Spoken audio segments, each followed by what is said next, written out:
Hello, আসসালামু আলাইকুম। আপনারা জানেন যে আমরা পথ শিশু নিয়ে কাজ করে থাকি এবং আজকেও আমরা পথ শিশু নিয়ে কাজ করার জন্য আসছি টঙ্গী রেল স্টেশনে। তা সর্বপ্রথম যে ভাইটিকে দেখতে পারতেছেন ওর সাথে একটু কথা বলবো। তোমার নাম কি ভাইয়া? মোহাম্মদ বাইজিৎ। বাইজিৎ। বাইজিৎ কিন্তু অনেক কিউট। তুমি টঙ্গী স্টেশনে থাকো? জি। আর কোথাও যাও না?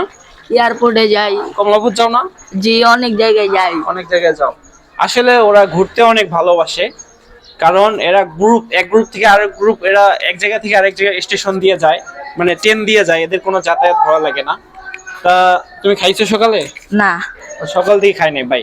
দেখেন, আমরা যারা আছি স্বাভাবিক মানুষ, আমরা কিন্তু দুই বেলায় খেয়ে ফেলছি, তো ওরা এখন পর্যন্ত খাইতে পারে নাই। আর ওদের অনেক কষ্ট, ওরা এই রাতের মধ্যে, এই ঠান্ডার মধ্যে রাস্তার পাশে ঘুমায়।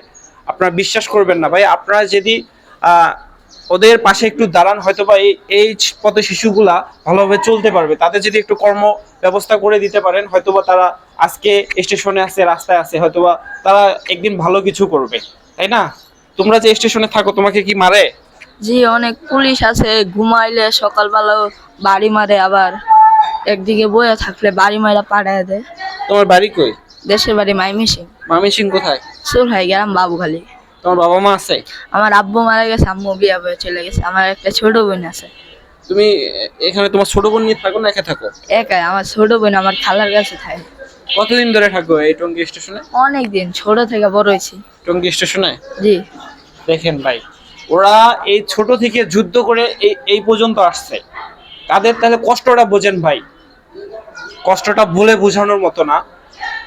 দেশ এবং দেশের বাইরে থেকে যারা ভিডিওটা দেখতেছেন, আপনারা বেশি বেশি করে শেয়ার করবেন, এবং আমরা জানি পরবর্তীতে পথ শিশু নিয়ে কাজ করতে পারি, এবং আপনাদের উৎসাহ আমরা জানি আরো ভালো ভালো কাজ করতে পারি, এবং আপনারা জানি এই পথ শিশুদের পাশে দাঁড়াতে পারি এবং তাদের কর্মসংস্থানের ব্যবস্থা করে দিতে পারি ভিডিওর মাধ্যমে। যদি কেউ তোমাকে মানে স্কুলে ভর্তি করতে চায় বা মাদ্রাসা এতিমখানায় দিতে চায়, যাবা? জি। মাদ্রাসা পড়বা? জি। দর্শক, আপনারা যে কেউ ওর দায়িত্ব নিতে চান, ওকে মাদ্রাসায় দিতে চান, ও সকল খরচ দিতে চান, অবশ্যই আমার সাথে যোগাযোগ করবেন। আমি সরাসরি টঙ্গী স্টেশনে নিয়ে আসব, এসে ওর সাথে কথা বলে তারপরে আপনারা ওকে মাদ্রাসায় ভর্তি করে দিতে পারবেন। তুমি সবসময় এখানে থাকো না? জি।